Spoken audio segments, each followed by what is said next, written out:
Hi, everybody. I'm Jeffrey Phillips. I'm Associate Pastor of Winnetka Congregational Church and a member of our church's Green Team.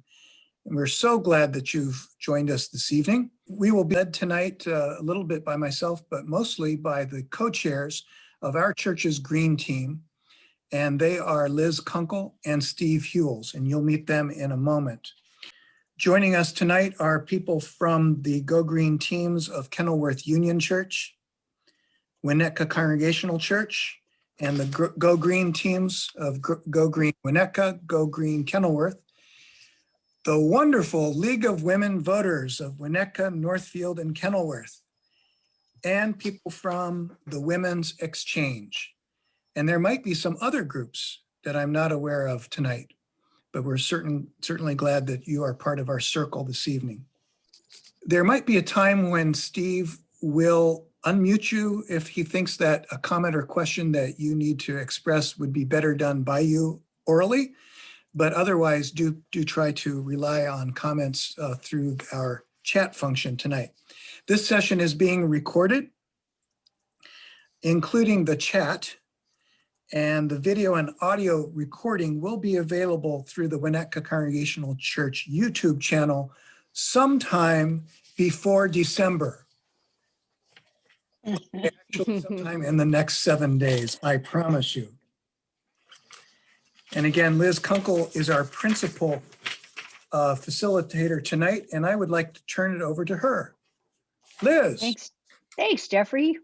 Thank you everyone for joining us. We are so excited to have you tonight. We're honestly, like Jeffrey said, we're so grateful to have so many people interested in this topic.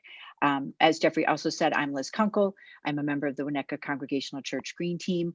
Our third Green Team, Church Green Team member tonight is Steve Hewells. I am also the founder and president of Go Green Winnetka, which is one of a network of Go Green citizen organizations in our environmental organizations in our area. I'm also an environmental and forestry commissioner in Winnetka, and I'm also an employee of a compost company, woman-based, Evanston-based compost company. So I come at sustainability from the waste, recycling, and compost side of things.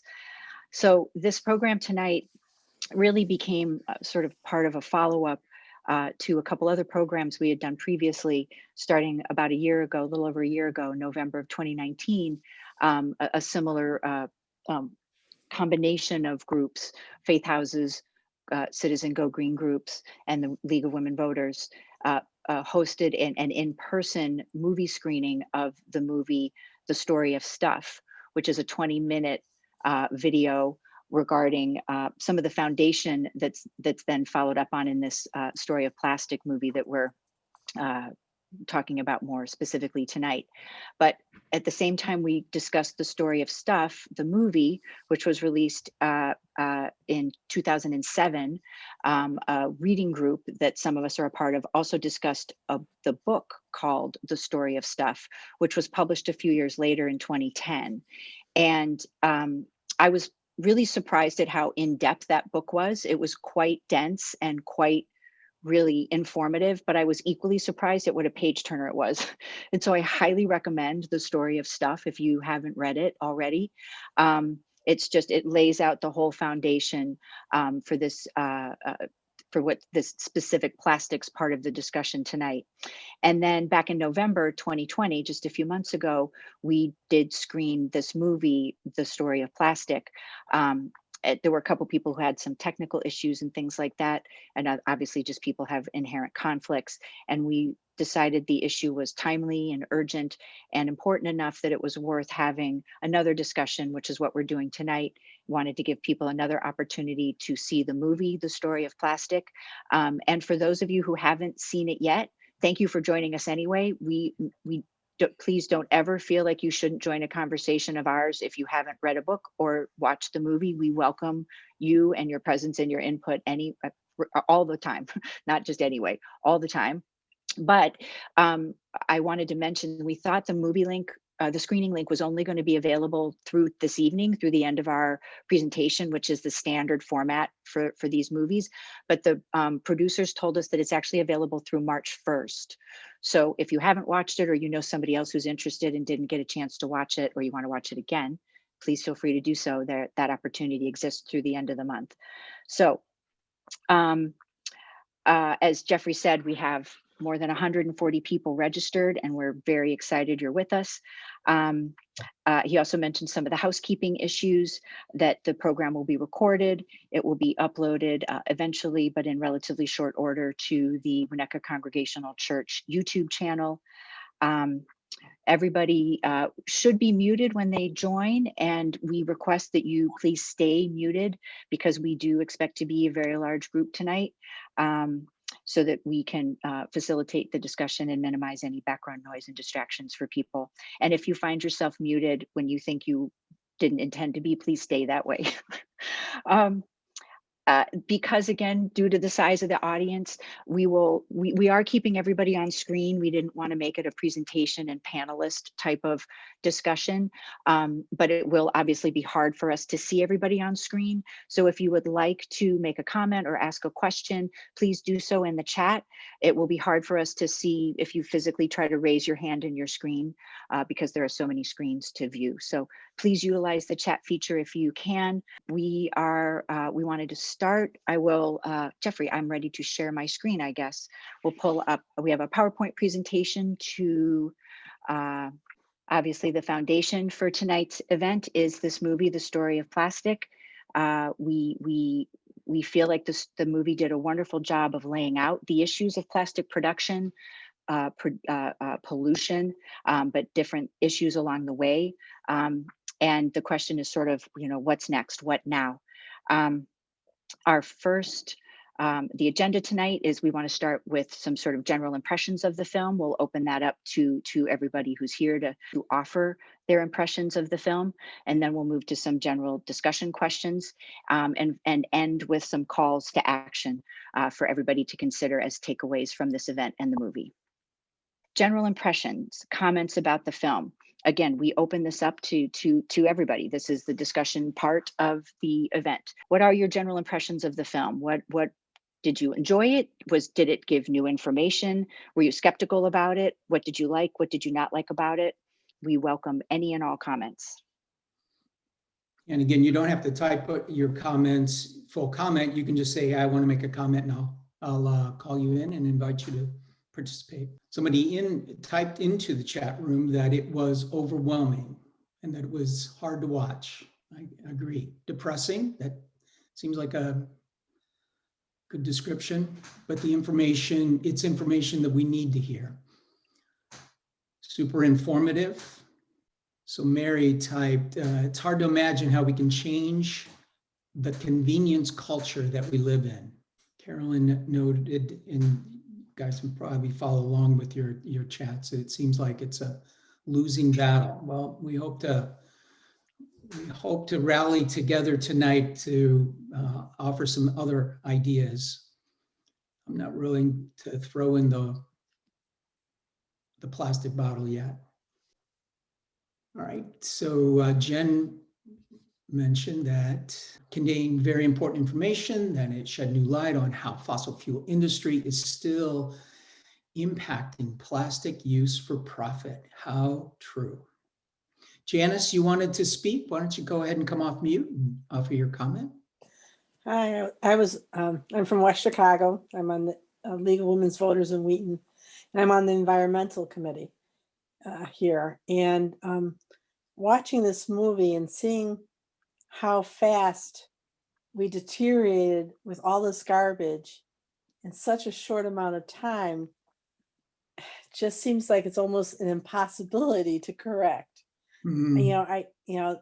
I know what I can do. I know it's one person at a time, but it seems like to correct this over the whole world just seems impossible to do.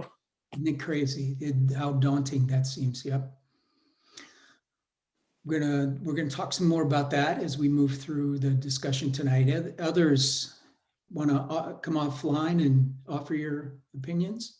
Beth offered how maddening to learn about how the industry had tried to shift responsibility entirely to the consumer's shoulders. Janice, I like that it focused on the source of the problem, the petroleum industry. Take out COVID has certainly made it harder. Yes, certainly around my house, it seems like it's gotten much worse. Sarah mentioned that it was hard to watch and that we wish there was more at the end for suggestions going forward. Well, that's part of why we're together tonight to talk specifically about that. How do we buy blueberries without using plastic? Mary offered. Great question. Liz, we're coming up on 7:15. What Perfect. I'm going to suggest is that, again, since the chat will be part of our archives, some people will get a chance to read through others' general impressions. But before we go, I want to do one more call. If anybody would like to offer a suggestion, verbal, or a comment or a reaction, or even a question verbally, now's a good time to do so. All right, Liz, I think the comments are still coming in, but why don't we go ahead and move on to the questions? Will do. All right. Discussion question number 1, as was touched on a little bit in the general impressions. Corporations such as across the board, oil and gas, food, beverage, packaging, consumer goods, retail have been pushing the pro-plastic narrative for decades. Why do you think the media has focused on where plastics end up, the pollution piece of it, rather than where the plastics come from in the first place and why they're created in the first place? Any thoughts on that? Why has the focus always been on the end of this process? So again, if you want to comment on that, just essentially raise your hand by noting in the chat that you'd like to comment. The movie made it pretty clear, I thought, that the corporations have been driving the narrative. And since they're the ones making the news, so to speak, that's the news that gets reported. It makes for dramatic video, right? If you're in the news business, what if it bleeds, it leads? Well, you think about some of the pollution pictures that sometimes become a focus of the media coverage. Yeah, hi, this is Wiebke. I don't know if that's me you're calling on. I participated in the webinar and the Zoom call by the Shed today, together with the Conservation Foundation. And it seemed to me from what they were saying that there's a historical background for that too, in that I think the plastic producing companies, when plastic became convenient and cheaply to produce and the next great best thing, it seemed at some point in time they were considering there was going to be a problem, but they heavily focused, or the plastic producers heavily focused on recycling and essentially sold that as the magic solution. And I don't know if that was in the 1960s or 1970s, but it seemed that there is a kind of like historical reason playing into this as well. Yeah, Liz will speak a little bit more about that. In fact, Liz, you might want to add something to it now, but yes, that's a recurring issue with the oil companies, as well as the large packaging packagers like Coca-Cola and Pepsi and Nestle's. Right. It is. I think, thank you for asking the question. I think I recalled from the timeline, I think one of the great just features of the movie was how it identified with that visual timeline when certain things happened. And I think it was sort of 1975 in the wake of the first Earth Day a few years prior, when there was increased heightened awareness of environmental damage and threats. And it was the packaging and beverage and other petrochemical producers who were like, recycling, that's what you need. That'll take care of all of it. And it was like this like bright, shiny object that we're like, oh, recycling. And I'll throw in a little personal thing. As I mentioned, I come at sustainability entirely from the waste side. I've been a lifelong recycler, and I do think it's important. I just think it's not the panacea, and it's created a lot of complications, but I think it's an important part of the cycle. But so when I read The Story of Plastic, the book for our discussion a year ago, I was so upset, and I felt like such a rube. I felt like I'd been taken advantage of, that I've been promoting events around America Recycles Day for years, only to find out that that Keep America Beautiful is an organization that consists of exactly these packaging, beverage, food, petrochemical based manufacturers, that all along we're putting the emphasis on us as consumers and individuals and municipalities, taxpayers, and deflecting from themselves. And I've been angry about it ever since. So that's my 2 cents. Anyone else want to raise a comment? I can read some of the chats, but please feel free to offer them to the group. Thank you. And I'll throw out the second question. Obviously, there are multi-part questions here. One of the other big takeaways for me was this assertion that plastics, the demand, that the issue with plastics is driven by supply, not demand.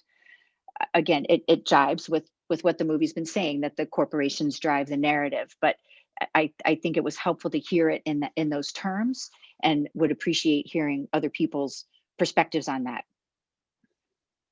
Beth, you had a comment? Sure. I'm sure you may have heard that General Motors is phasing out all gas-powered engines before 2035. The oil industry is in a total panic. They know that their market is absolutely drying up, and the plastic industry is how they're focused on that to keep their profits up. And there are huge numbers of plastic facilities that are being proposed. And one of the things that we can do is to just try to fight those one after another, to prevent more plastic manufacturing facilities from being built. Thanks, Beth.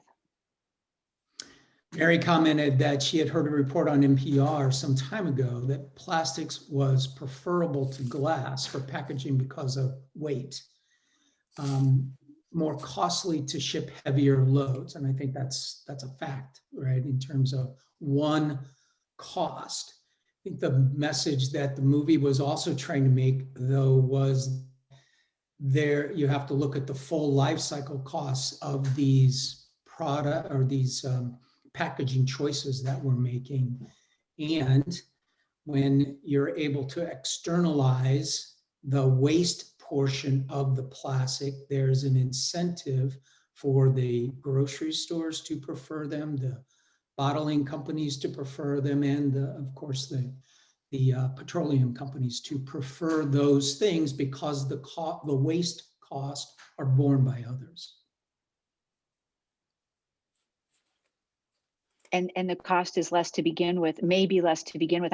Do people remember a few years ago when I felt like when you have to get plastic water bottles when we travel through airports, that it was a few years ago that the plastic in those bottles became noticeably thinner, right? It crinkles more, and they use less of it, and it's lighter weight because it's cheaper for them, but it may also be less recyclable. I mean, just in general, and as Steve said, it's an externality that hasn't been historically taken into account.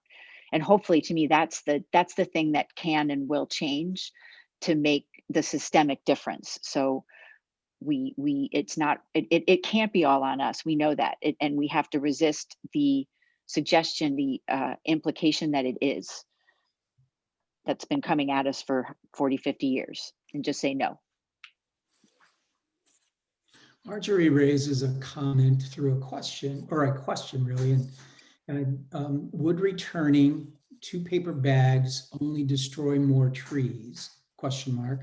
Is paper a viable alternative?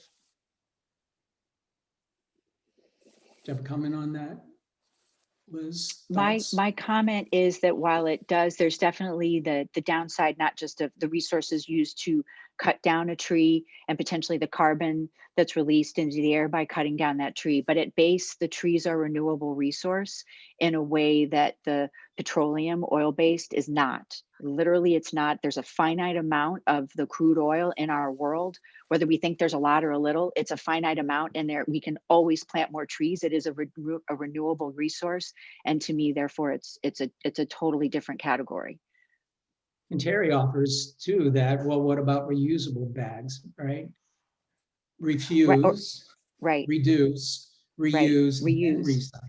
Right, beyond, like, a lot of us have thought about reusable bags for a long time. Logistically, there's sometimes, you might forget to bring them, but we're at least aware of the idea of them. But another related and frankly more important use of reusables is in the packaging itself, not just the bags that we're using to transport all of the single-use plastics. So, and some companies are moving toward that direction, going toward the sort of old school delivery model where you send back your packaging. So again, to me, that's another change that has to be made at sort of the corporate level, but we have influence in that. Abigail asked, is there a movement to tell retailers we will buy more from more ecological packagers, i.e. restaurants, grocery stores, and liquor stores? So that is one of the things we want to talk about when we get to the actions or next steps part. Right, and I'll make a real quick comment there, Steve. I do know that there's a group named Sunrise that is a group of young adults focused on environmental and economic issues, recognizing that solving issues with both of those are not mutually exclusive. And there's a chapter based in the New Trier area. It's called Sunrise North Shore, and it was founded by a handful of two students, I think, but the group consists of a number of students at New Trier High School. And they recently put out a survey about restaurants using single-use plastic, and we're asking specifically if knowing that a restaurant was choosing to use reusables or compostable or recyclable products instead of single-use disposable ones, would that make a difference in your choice? So there is some movement in that, and I think that will continue, but there is some. Okay. Oh, sorry, I jumped ahead. We have a couple more minutes on one. I apologize. The last question, sort of the sub part of that was, do you think we have a plastic waste problem? Is that the problem? How about that? And while we're thinking about that question, Liz, I'll jump in with sharing some more comments that we've gotten. Great. Quite a few of them. Let me just pick a couple out. Terry offered that. I don't think there's a big enough market out there to recycle all the plastic that is produced. Just looking at the mountains of plastic in the movie, there's evidence that there's no way that there's a secondary market for all of that trash. I think that's an excellent point, and a point lightly touched on the movie, but also important to consider is that the plastic recyclability breaks down over time. So there are a limited number of times you can use a plastic product as that same product. It has to be downcycled as in future recycling and eventually thrown away.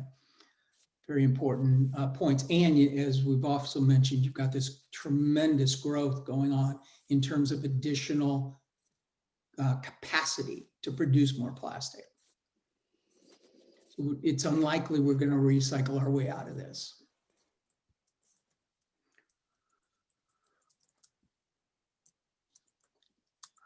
So Lori offered that Collective Resources is having a contest right now to shop at retailers, especially food purveyors, who use Collective, Collective Resources. If you buy $100 at the time, if you buy $100 at any time, at any of them and enter, you can win a gift card. So that's a little plug there for what they're doing for their part. Thanks, Lori. Janice mentioned too much single use. Absolutely. 40% of the plastic, single use. And that's where a lot of this growth is also. What did we use before plastics? Michael says, and can we go back to some of those practices. Excellent point. I don't know how if any of you remember Tupperware and Tupperware parties. That was a big deal in my house. I can remember the shift from reusable glass containers to that initial plastic push. Beth, it's probably time to take a look at the second set of questions. I'll do that. All right. Again, we've been touching on this already now, but we'll go do a little deeper dive into it. What do you think about the film's assertion that the producers and petrochemical companies have actually promoted recycling as a way to actually increase their plastics production, while at the same time avoiding all responsibility for doing so, distracting and diverting attention from themselves, and keeping the burden and focus on individual consumers and municipalities for fixing the problem by recycling our way out of it?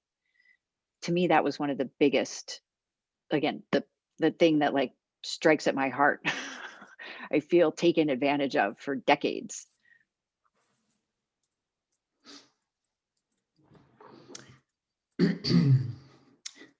Let me add a couple, or speak some of the comments here. Trudy asked, do we even know if our plastic is truly being recycled? Because I must wash out the bottles, does that negate some of the benefit? So both points are good ones. And I think since China's ban on anything but pristinely cleaned recycling and only a few types, much of that has been going to other countries. And the movie, I thought, did a fabulous job of portraying what that means in villages in Indonesia and in the Philippines, and places where these secondary markets have been found, and basically a lot of that unwanted plastic being dumped as trash into the villages. So I think that's a great question, and one that we need to have a better insight into. Steve, Go ahead, Steve, Liz. may I jump in on a local issue? Something I've become aware of working in this space more the last couple years. So the movie touches on this. The wonderful the man who started the recycling company, who just sort of spoke the plain truth. I loved him, and he talked about how and other people did, about how the chasing arrows symbol, the number system, that the company, the producers put that symbol on the packaging to show that it can be recyclable. It's capable of being recycled, but it begs the question of whether there's a market for the item, the product, the end result. And that's why there's been such confusion around our country, all over our country, about whether recycling works and does it work or not. Because yet for years, China took our recycling without much question. But it is, I believe, causing a reckoning in that. But real quick, in Illinois, there's some new standards coming out. It's sort of working its way up to the state level. But basically, instead of looking at the chasing arrow number symbol, ignore that, because that's what the producers want you to look at. And that's not the answer of whether it's recyclable. What answers whether it's recyclable is whether your hauler in your community takes it. And the much narrower category of plastics specifically that are recyclable largely in our areas, you can define them according to their function or their shape, not the number. Think of it as tubs, jugs, jars, and bottles. Those are the 4 kinds of hard plastics that we can recycle safely in our area. Tubs, jugs, jars, bottles. That's it. If anything else, like a lot of again, was as the man was pulling sort of samples of the plastic out of the bales in the warehouse, saying this one has, a little screen and it's got plastic film associated, all these. So finding pristine, uncontaminated plastic that's the same chemical composition such that somebody can turn it into something else is really, really hard. So think tubs, jugs, bottles, jars. That's what we need to look at. It's a much narrower universe than we ever thought of. I'll share a couple of comments here. Again, feel free to raise your hand and make a comment to the group. Just typing in the chat that you'd like to share something. A discrepancy in expenditures on recycling versus production and was huge. And I think the point there being production from new plastic, virgin plastic. Or was that comment, Patty, that the investment in recycling versus the investment in new production capacity was hugely different? Maybe you could clarify for us. In some instances, there are competing biodegradable or compostable products as a replacement for plastics. How can we promote those? Is there research in this area that might or should be subsidized?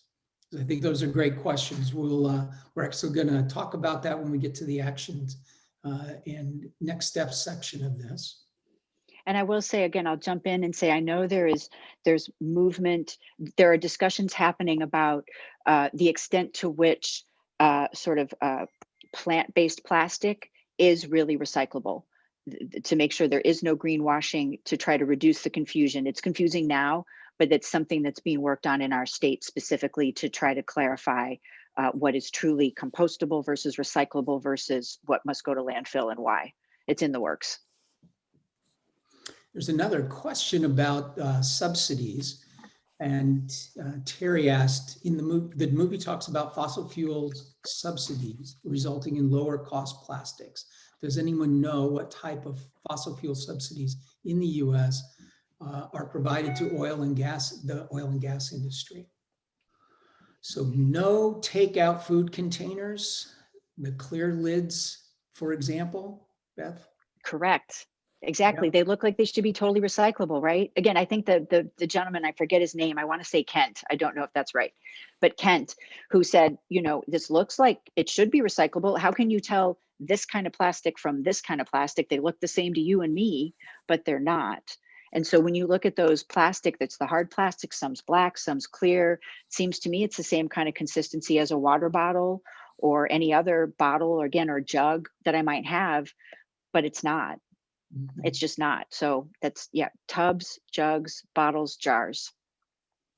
And again, the point over and over in the movie seems like we need to reinforce again. It's just the idea that we can't recycle our way out of this problem. That is not the solution. We're making too much of the stuff. We have to look at other ways of doing business, a different kind of economic cycle. Even if your waste hauler takes certain items, Janice wrote, for recycling, it doesn't mean that the item will be recycled. And that was one of the points in the movie, as they separated out those different types of plastic. Some of those bales were just sitting there, and the man said, you can't find a market for this stuff. Throwing away the tops and the plastic bottles and those little rings, I think those end up in rivers, etc. And then sea creatures get stuck in them. Is that correct? And I think that, yes, what we saw reinforced in the movie is that you've got this tremendous amount of pollution coming out of nations around the world, but certainly the preponderance of it coming out of about 5 countries in Asia. And mostly because they don't have good infrastructure for managing the kind of waste that has been sent to them from the US and Europe and other developed countries to them, essentially dumping our waste on their shores. And then it's getting washed into the oceans. Again, this is Jeannie added, in some parts of the world, they are converting trash into energy. The movie doesn't address this that much. That is true. It's particularly true in Europe and in Germany, in particular in Europe. There's a focus on trying to take advantage of that. The petrochemical basis for plastic. I think the thing to keep in mind is that that's another burning of fossil fuels, right? And we're trying to reorient our economy away from burning fossil fuels because of the impact on the climate. So while it may be a potential solution for dealing with the plastic problem, it's just another way of burning fossil fuels, which is something we're trying to get away from. Go ahead, But Pat. I'll also say, Jeannie, hi, Jeannie. I think waste to energy is a really important, just like recycling is an important piece of the puzzle. It's just not the only piece. And it's been inappropriate and sneaky and awful of the producers to give us the impression that that would be sufficient. But it's also not, I don't think it's a good idea to say it's not appropriate at all. We need to fix our systems. And similarly, Jeannie, I agree, we need to incorporate waste to energy as one of many solutions for dealing with our waste, but we need to make sure we're not creating more of a problem if we're releasing additional chemicals or emissions into the air. As again, one of the gentlemen said in the movie, that sure, you can burn it, but it's releasing a lot of toxic stuff into the air. So you need a whole other system to maybe try to manage those emissions. That is still worth looking at, but it creates a whole other piece to deal with. So Liz, before you read the next question, I just want to note for everyone that Bill just posted a link to a site that speaks to subsidies and through some of the tax breaks, I think. How might we reimagine a future without single-use plastics? What kind of policies and systems might we need to implement locally and beyond to help get us there? And then the last question is, can we, quote, turn off the tap? And that quote is from the movie. One of the young activists, I believe in the Philippines, I forgot, Philippines or Indonesia. She's basically asking, can we stop our use of it in the first place? Can we turn off our desire for it? As opposed to just, again, focus on the recycling. So again, this is the hard part. So can people imagine a future without single-use plastic? Again, what did we do before it? And now that we have it, how do we appropriately use it or not? So Lori jumped right in with one. She said, what about a deposit system that rewarded customers for taking cans, bottles, plastic containers back to the store for dollars? It's a really good question. And I will have an update on that during our call to action session tonight. Great. I will too. I'll include some stuff at the state level on the bottle bills. But yes, it's a great idea.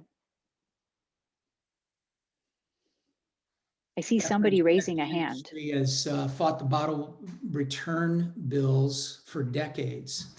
They work. Right. And Lori also mentioned that they work in many states already. Illinois is slow on this. So that's certainly an opportunity for discussion when we get to actions. Similar to that, are there laws that require companies to take back all of their product packaging? Though I don't know how you would trace a package back to its origin. That's a great question, Michael, and I think it's something worth further conversation. So Patty says that we're in Kenya, where no plastic bags are allowed. People told us the amount of garbage was dramatically reduced. What about a system that includes the cost of recycling and remediation in the cost of plastic? So remove that externality, that incentive to create waste, and make sure that whoever was responsible remains responsible. I think it's a great point. Using bulk bins in grocery stores where people can buy food and use mason jars and other containers so they don't need to buy items in plastic wrapping, Jen offered. Steve, I see a hand up, Mary Monday. Okay, Mary? One thing I remember when I was a child, we didn't have things like strawberries in the winter. We had turnips, I don't know, whatever, but bananas. I think we might have had bananas, but fruits, we had citrus in the winter, but you didn't have all of the array of products that we now have become accustomed to because they get shipped across the world, and we're accustomed to having everything that we want to have in every season. And I think that without plastics, I mean, I'd asked my question earlier, how do you buy blueberries? I meant, how do you buy blueberries in the winter if they're not encased in something? There would be so much, so that's an issue. And also, earlier, I believe that sanitation is a big issue for bringing your own jars and Mhm. containers into stores, because then if you take something home and it is contaminated in some way, if it wasn't in a proper, in a container that they have control over, then liability becomes a big issue for the retailer. It's very complex, this issue of, I love the idea of buying in bulk, but I don't think retailers are too happy about that for liability purposes. So I'll be quiet. No, it's great. There aren't simple solutions, right? That's a great point, Mary. And it's hard to give up conveniences you've become accustomed to. And so that's going to be a challenge, right? Disposable diapers, Janice offered. I miss my tidy wash. Is that what it is? Tidy wash? When I was a mother, I had great pick diaper washed and brought back. And it doesn't exist anymore. Yep. I wonder I think what there are percent. there are a few diaper services, but they are few and far between for Is that right? sure. It takes a special wonder what person in this day and age to use those. Mhm. Jeannie mentioned that she wondered what percentage of the plastic waste that is from healthcare, and is that all incinerated for safety's sake? I don't know the Right. answer to that, Beth. I think it usually is. Almost everything that is that has that healthcare could be contaminated in some way is sadly incinerated. It's a big issue. And Jeannie, I know there was the movie we screened a couple years ago where I forget the name of it. Jeannie, you'll remember it. Put it in the chat if you can. It was a young, say it again. A Clean Bin Project? Clean Bin Project. Yeah, Yeah, so thanks, good. Steve. Right, it's so good. So it's a young couple that Yes. competed against each other to see who could produce the least amount of waste over the course of a year. And the husband was definitely sort of prone to kind of push the envelope anyway. He sort of justified some decisions, but actually what ultimately cost him the competition was an injury he suffered because he ended up with medical waste. Remember that, Jeannie? It You overflowed the remember bin that. because he couldn't get rid of it. Oh, And I'll also remember, I'm sorry, but the bulk of his wife's waste, who went so far as to like make her own toothpaste as part of this competition, she was all in. By the way, they didn't have kids. It was easier for them to do this. But she also, honestly, the bulk of her waste was the packaging from birth control pills. That was almost her That's entire waste for the right. year. That was That's it. And his was the medical, he had like a neck brace and an Yeah. arm. Good memory. Yeah. So yeah, I think the medical waste is a real issue. Yeah. It's a huge issue. Especially And now. I don't know how you get past that safety aspect of it. Yeah. Ugh. Mary's Thanks, concern about blueberries in plastic containers. Susan offered that fruit used to come in pressed paper containers. So maybe there's Oh, right. again some that are there. Some of them do, like in farmers markets, right? Farmers markets and produce stands, you're more likely to find those cardboard containers still. Molly asked this question: what if producers were made by law responsible for the end of life of the products that they're making, internalizing versus externalizing the cost? Things would change quickly, she hypothesizes, but I'm not sure that the lobbyists would be all for it. Yes, great point. But it really comes down to who's bearing the cost. And right now we can see it's the planet. Janice, you had, I see. Yeah, when you were talking about the medical waste, I just started a new drug and it comes in so much packaging. You can't pick it up from a pharmacy, and it comes in a huge box, a styrofoam case, all these plastic cooling cases, multiple boxes inside, and not a reusable injectable. It's a shot every single time. And the amount of waste is driving me crazy. It's been 5 months and I cannot figure this out. Because before I used to take shots, they had a reusable auto inject, and now all the auto injects are throwaways. So it's even more waste, and it has to stay cold. And I'm flabbergasted on how much for one little shot. Wow. Janice, may I jump in again? Needless to say, I share that frustration. And anytime I get something, either on a medical side, there was one time I ordered a necklace that was not even breakable. And it literally came in 6 separate layers of plastic packaging from Amazon. It was obscene. And it came from like Banana Republic. And I took pictures of the layers of packaging and said, why? It's a cloth necklace. But so I honestly, I recommend emailing them, like contacting them and saying, Oh, why I did. is I this called, necessary? I wrote an email. It was driving me insane. I took pictures and I said, can I get it delivered to the Target CVS? Just, Right. get a bunch shipped there and have them store it so I could just pick one up. Do 10 at a time and I'll just pick them up there. Thank And you. no, nothing. Don't That's give my up. 2 cents. Sorry. Don't give up. There is in the chat some conversation about frozen products and the plastic wrap packaging that they come in, the film, if you will. So not quite as bulky or, much plastic is used in some of these fresh packaging solutions, but still a single-use plastic. And the question about how are those able to be recycled? And I think, Liz, you know a lot about that. You might want to comment on film plastic recycling. The film plastic is, again, a separate category of plastics. One of the things that's important to note that the movie doesn't really get into, because it's obviously trying to move the focus away from recycling, but to the extent recycling is an option for at least keeping some items out of landfill and reusing them in some capacity, the plastic film is recyclable. Again, it's just there is a market for it. It's just that the channel through which it's collected is not our sort of traditional recycling or curbside recycling where our hard plastics are recycled.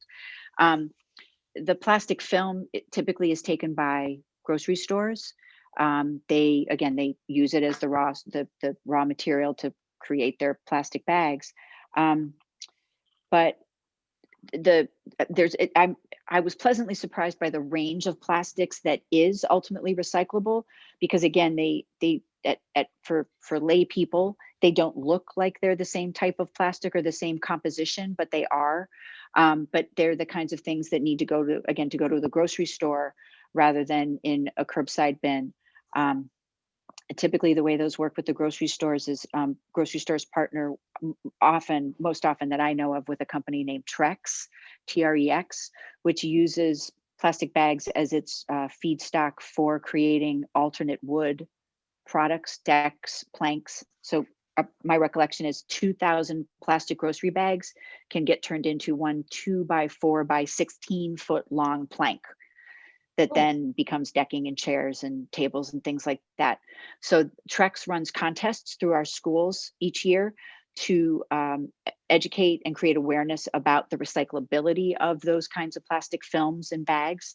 And that contest is happening this year. It's just obviously has lower participation because of the vagaries of in-person school this year. But there are a lot of those collection bins around Winnetka.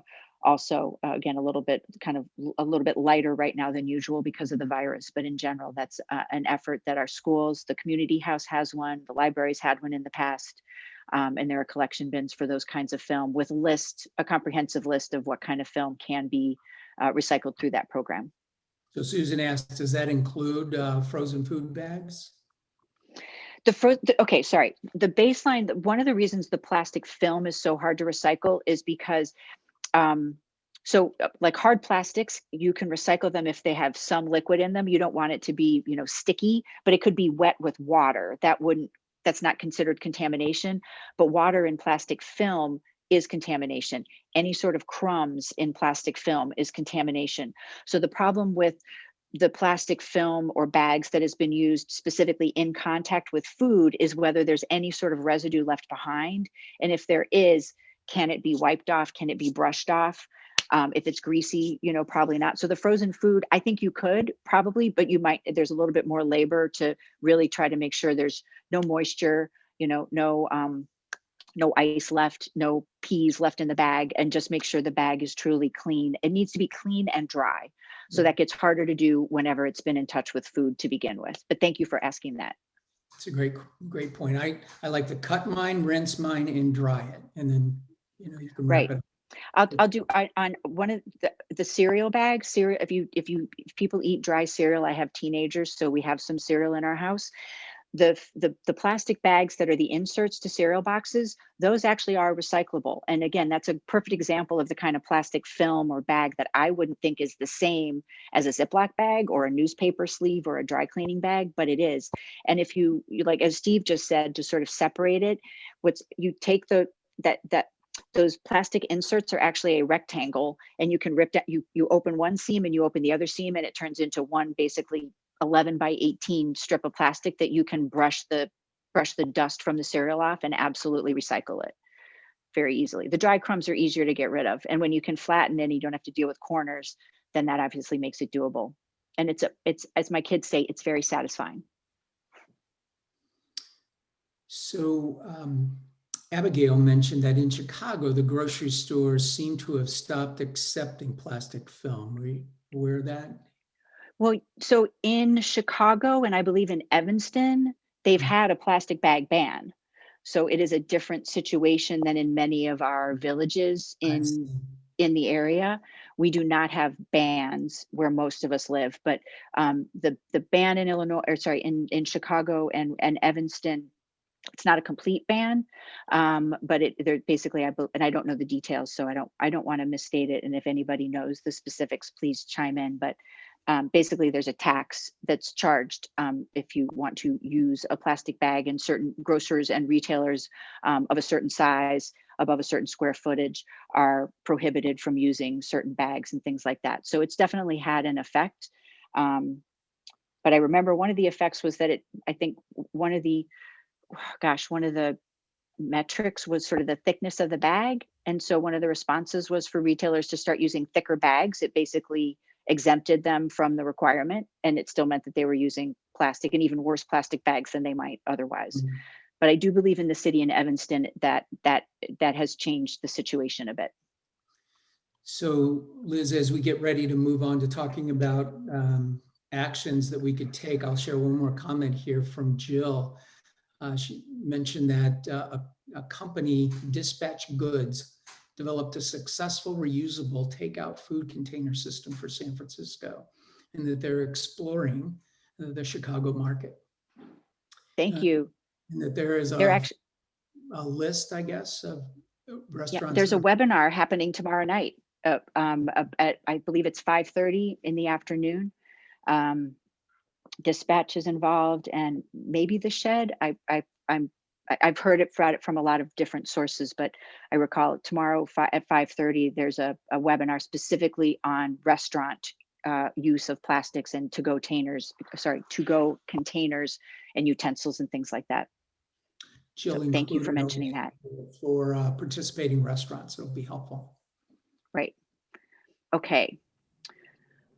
All right. So the rest of our discussion tonight is going to focus on what we're calling calls to action. This is something that actually the story of plastic producers ask us to do, so that people sort of walk away with a specific action item or to do. So we've organized ours into personal or individual actions you can take, group, collective actions you can take. Each of those we'll spend about 5 minutes on. And then the last one, about 15 minutes, we'll talk about citizenship or advocacy and contacting elected officials, using your voice to effectuate change. And both Jeffrey and I will talk about some legislation at the state and national level in that regard. So this slide is intended to show resources that are available to make some personal changes. On the right-hand side of the screen is the Shed Aquarium Action Guide that was recently released as part of its Let's Shed Plastic initiative. And as you can see, it has some steps that you can take, and it actually gives you the opportunity to make a pledge to specifically reduce your use of one type of single-use disposable plastic, like straws, bottles, coffee cups, utensils, bags, takeout containers, etc.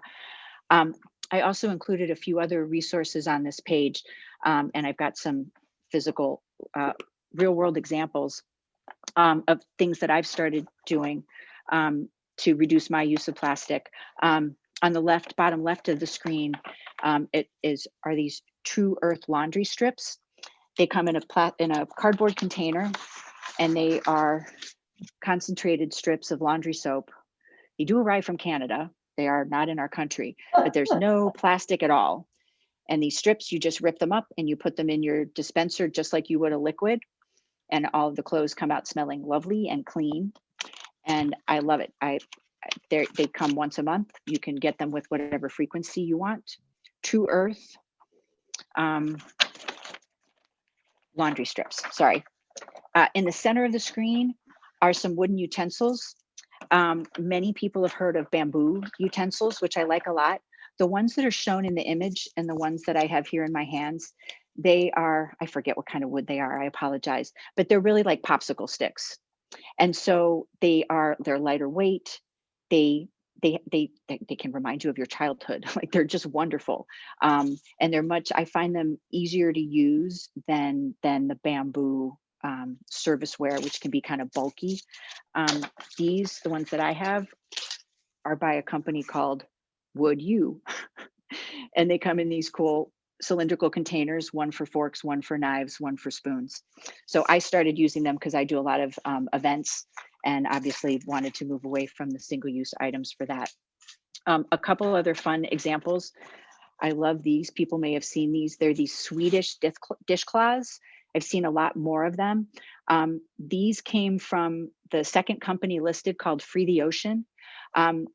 Free the Ocean is a nonprofit that does work on ocean pollution and restoration and conservation.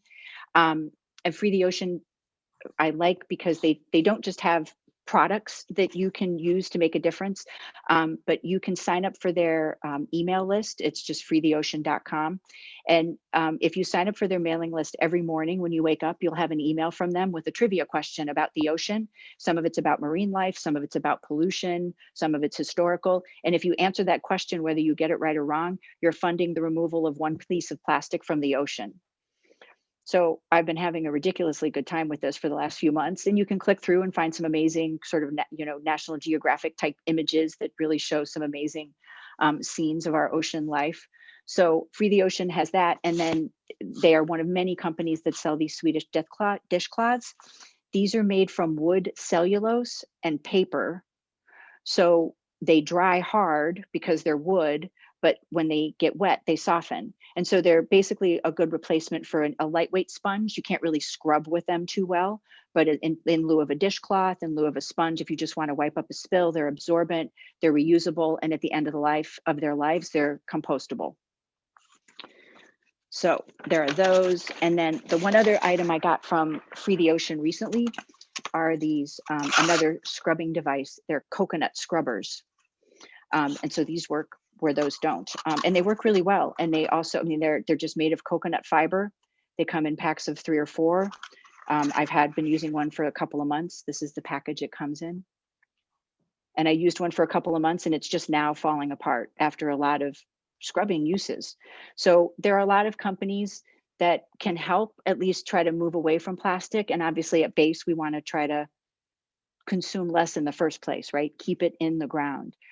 So there are some companies that I do believe have the right idea at heart to try to make it easier. So these are some solutions I've had. I wanted to share. I like them a lot, but I'm sure that other people have lots of ideas also for solutions or questions also.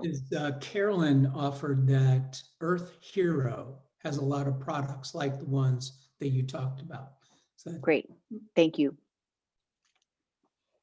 And okay. Rose included a link called the Loop Store. It's a program for consumers seeking to reduce their waste. That's another good resource. Great. So I think we'll go on to the group one now. Mm-hmm. Right? Great. So Oh, sorry, I did not do that. I did not do that. Sorry, calls to action on the public group or collective side. Again, in line with the initiative, the Let's Shed Plastic initiative by the Shed Aquarium, that program really focuses on cleanup events, beach cleanups, river cleanups, park cleanups. And our Go Green Winnetka group has focused on those too. It's kind of a bread and butter activity for our local Go Green groups. Go Green Wilmette has been doing amazing beach cleanups in Gilson Beach for the last few years. They evolve with the times. We did this one, the pictures in this on this slide. All right. So anyway, in terms of collective and group activities, we encourage everybody to join a group, create a group where you are. Join a cleanup event, join a one-off event if you want. There are many sponsored by the Shed Aquarium. And again, if you go to the website, the Shed Aquarium website, they have information about their Let's Shed Plastic initiative, including some cleanup events specifically if you're in areas that make it easy for you to take advantage of those. The FCR acronym next to Shed is the Friends of the Chicago River. They also do a lot of water-based conservation cleanup events. And then GGW, Go Green Winnetka, it's also Go Green Wilmette. Again, a lot of our local Go Green groups host cleanup events at beaches. In Winnetka, we're looking at doing them in some of the park areas along the Green Bay Trail as the weather gets nicer. And so we welcome everybody to join those events. And then similarly, and maybe a step up would be joining or creating a group that is going to move these initiatives forward in connection with your community or your school or your business or another organization that you're involved with. Basically, Steve and I are here because I don't know how many, 6 years ago, Steve said, will you come work with me on our Winnetka Congregational Church Green Team? and here we are. And now Steve's with Go Green Winnetka, and we have just a really robust dialogue and groups working on these issues. So it's and Beth Drucker at Go Green Wilmette, this is Beth's passion, is getting these kinds of groups going at the community level. So if you're on this call, on this Zoom, and you're in a community that doesn't have a citizens group that's focused on environmental issues, email me, I'll put you in touch with Beth. This is her jam. This is what we do, is to get these kinds of conversations going in communities where they're not happening already, and making it easy for people to do that and find like-minded people who can help move things along so that you don't feel like you're doing it all by yourself and you're not reinventing the wheel. Liz, may I add something there? If folks, yes, another way you can help in groups is if you belong to a group that's not a green group, like a homeowners association or anything, you can be a gentle but persistent voice to help them adopt more plastic-free practices for their social events. Thank you, Jeffrey. That's what I meant to be saying, and it probably wasn't clear, but the last bullet point where it's green team, for you can sort of, within another organization that doesn't have an environmental focus, you can help create a little bit of awareness on that front. So come join us. All right, now we'll go to the last slide. Sorry, I apologize, I keep going the wrong way. The calls to action on the advocacy or citizenship side. I like this idea very much. It's sort of going beyond what change you can do yourself in your home, even in your community, but what extra step can you take? And so we'll focus a little bit on sort of two bills that have been were previously introduced, and Jeffrey's going to give the status of one at the federal level, and then I will talk a little bit about one at the state level. So, okay. Jeffrey. Thanks, Liz.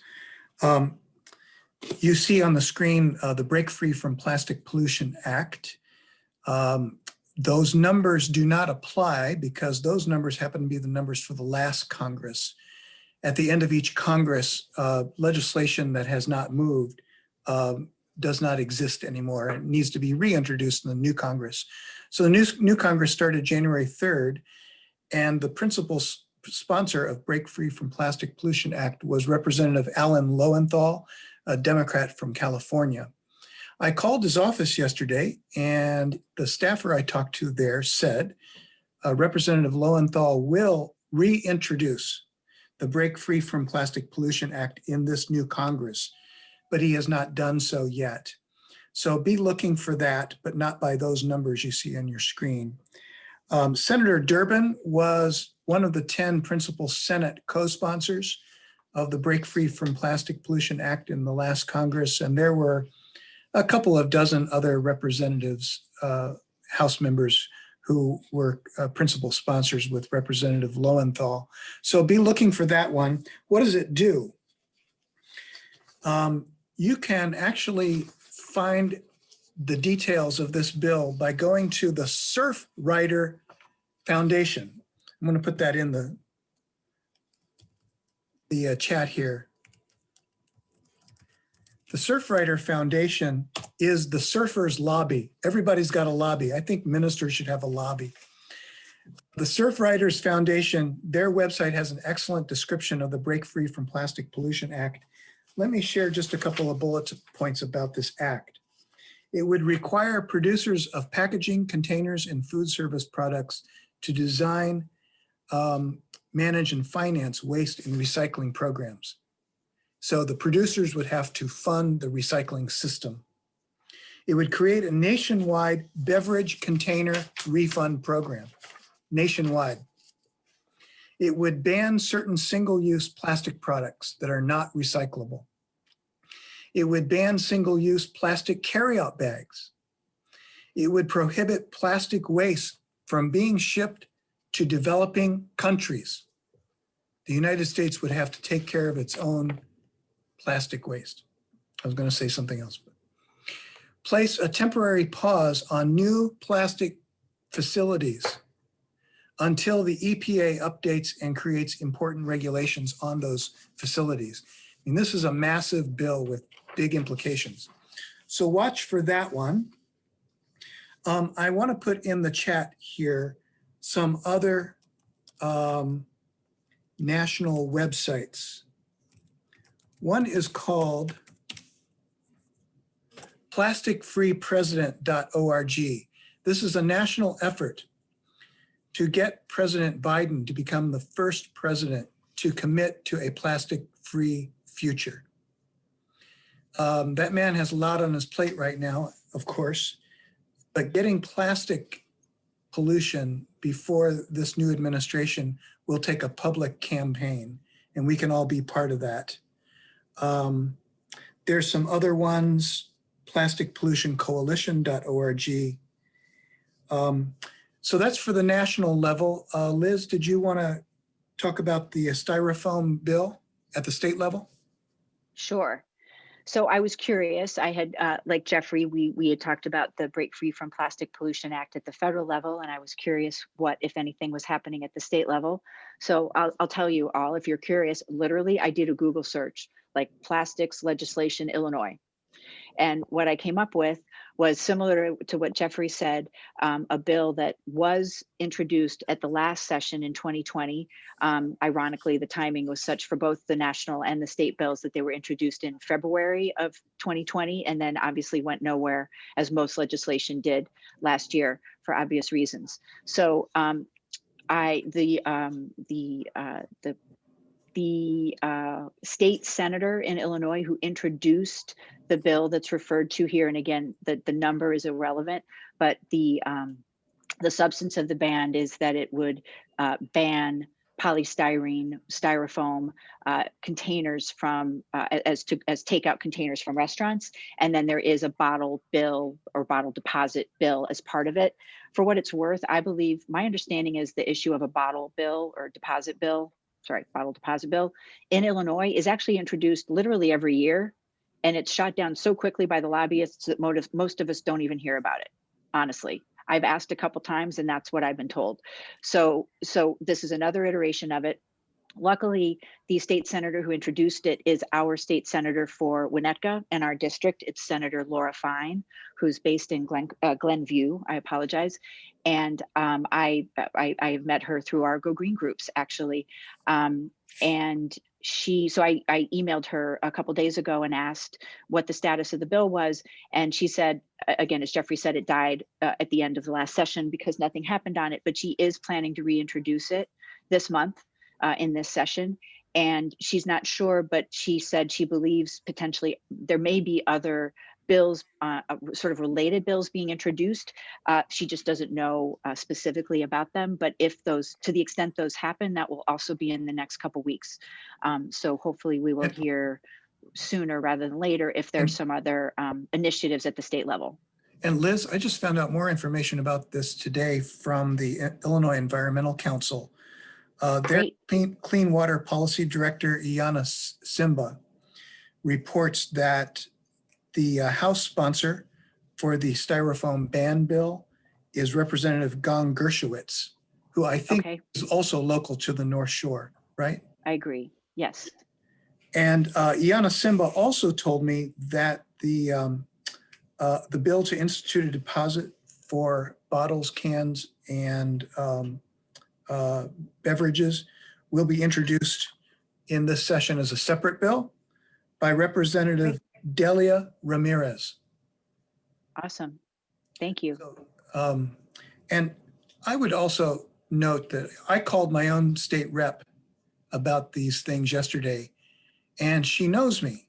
She takes my calls, answers my emails, and this isn't about me or her, but the general point is we can all build a personal relationship with our state senators and state reps because they are much closer to the people than members of Congress are, just because there are they represent fewer people. And if you build a relationship with your state rep now, you can use that relationship, leverage it in the future for all kinds of issues you might be interested in. But they need to know who you are, that you're friendly, that you want to work together with them. And a lot of things can happen through citizen action if you know personally your state rep and state senator. It's an excellent point, Jeffrey, and a wonderful segue. So our next slide is about making your voices heard and specifically facilitating contacting your representative. Obviously, the screen is somewhat Winnetka specific, but it may be relevant to other people, in our immediate, in our neighboring communities. The first section, sorry, I have to move my screen. In terms of local, I didn't limit it to Winnetka. Obviously, the message is you can communicate with your local governing bodies, the commercial entities in your community, the other organizations in your community, and make it known that this is a priority for you. You can email, you can start a petition, you can go to a public meeting. In Winnetka, our village council has made it relatively easy to communicate with the council. There's one email address that you can use, and any message you send gets distributed and shared with all of our council members.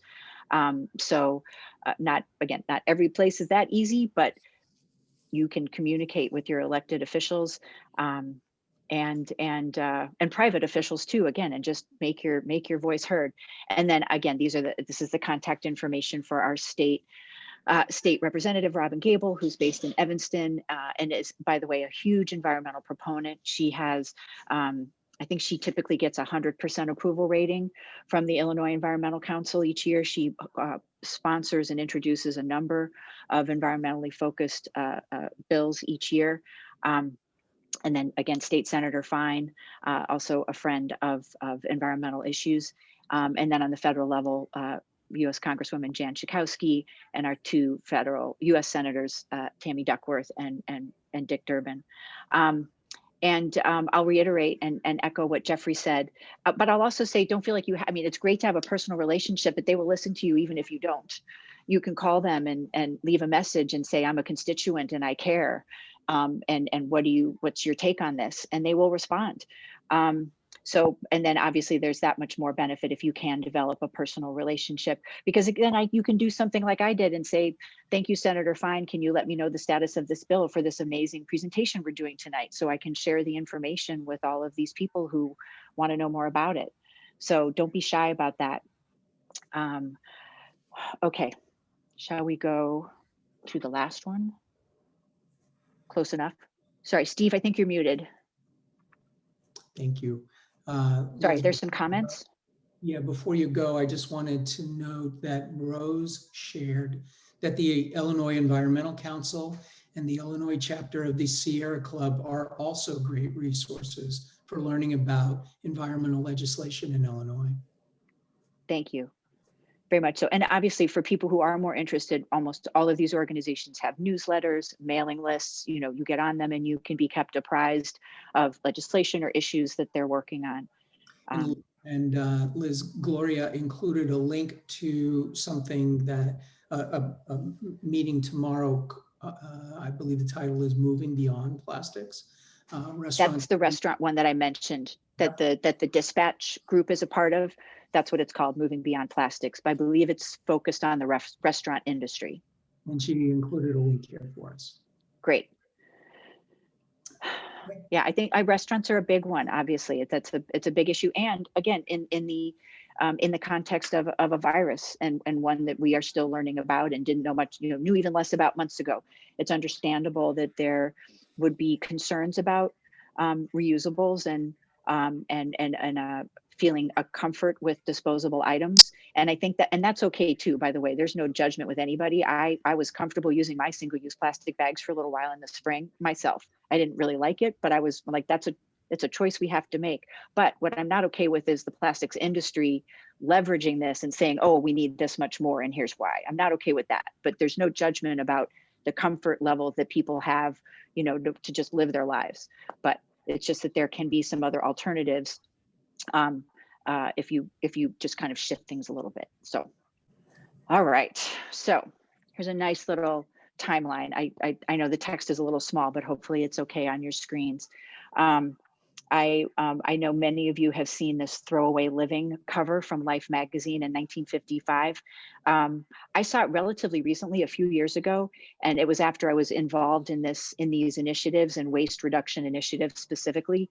So I remember when I first saw that cover in the last maybe 5 years or so, it physically sickens me to see this thrown up in the air like confetti, and to think about what those pieces in those pictures, in that picture, are doing, still sitting in the landfill somewhere,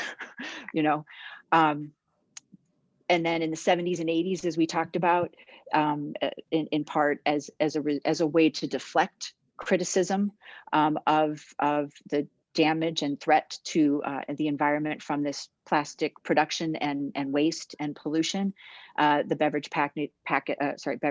and packaging companies shifted attention to these municipal taxpayer-funded recycling programs. And then again, as we discussed in 2018, things shifted very significantly when China went offline and banned the import of other plastics and materials. The world immediately lost 50% of the recycling capacity that had previously been available when China shut that down. So it was striking. And then where we are now in 2021, as the movie showed and as we've talked about tonight, the oil and gas industry recognizes that their production is not going to be needed to fuel our cars as much, and they're doubling down on the production of single-use plastics in the meantime. And Beth alluded to this early on in the discussion. The movie says 325 new or expanded facilities for plastics production are online in the US in the next 4 years at this point, 4 years. So we have our work cut out for us. So, and then Jeffrey found this amazing advertisement, this commercial that the American Beverage Association just put out. I had trouble screen sharing it from my screen, so I'm going to stop sharing, and Jeffrey's going to jump in and share his screen so that we all can see this just 30-second short.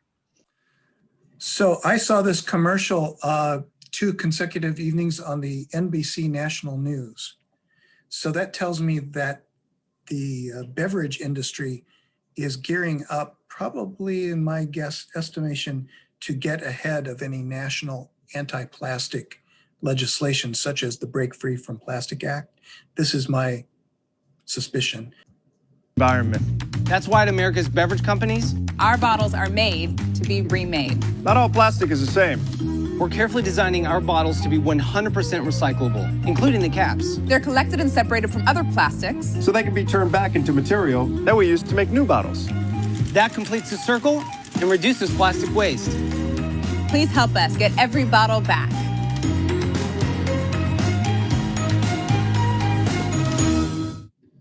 The truth is, what the Redditzes did here. We need to reduce plastic waste in the environment. That's why at America's beverage companies, That up. So this came up, everybody just, in one of our last planning meetings, the last couple of days, as Jeffrey said, he saw this video and we thought it was an appropriate coda to this discussion, and sort of, again, open it up a little bit. We're winding up, but I'm curious what people's takes are on that, because actually there's a little bit of disagreement within even our three co-hosts for tonight on how to interpret that advertisement. So if anybody has comments on that, I can't see it when I'm sharing my screen. So if there are any comments, please let me know. Terry suggested, Liz, that if the American Beverage Association wants to get their bottles back, that we mail all of our bottles back to them. I think that's fabulous. I noticed that the woman, I think the woman who's at the last thing she says is help us get our bottles back, right? So the it's still on us. It's still telling us what we can do to make a difference. And it's saying they're taking some steps, but I would question, again, how much of the investment are they putting to recycling facilities or not even recycling facilities, but as opposed to new facilities to produce plastic, what's the ratio? It's probably much less that they're putting on the recycling and capture side. But I will note, I looked this up yesterday because I was curious about it, and the American Beverage Association is partnering with two recognized and renowned environmental organizations, which are the World Wildlife Fund and the Closed Loop Partners. And so I say, at least with, while I'm skeptical about the commercial, I have to think there's something different that they're doing. It's not just the same old, because I don't think World Wildlife Fund and Closed Loop Partners would be involved if there weren't something slightly different. That's my take, but I don't want to get sucked in either, because clearly I've been duped before. And as we've discussed, Liz, the main point for everyone is that as we just left a page talking about what we can do collectively as citizens in sponsoring legislation, we have to recognize that this isn't the first time around for the industry, and they're going to fight it hard, and their dollars are going to go into swaying public opinion about why it's okay to continue to consume all the plastic that they want to produce. And that's the cycle we must break. That's a perfect conclusion, Steve. What Steve said.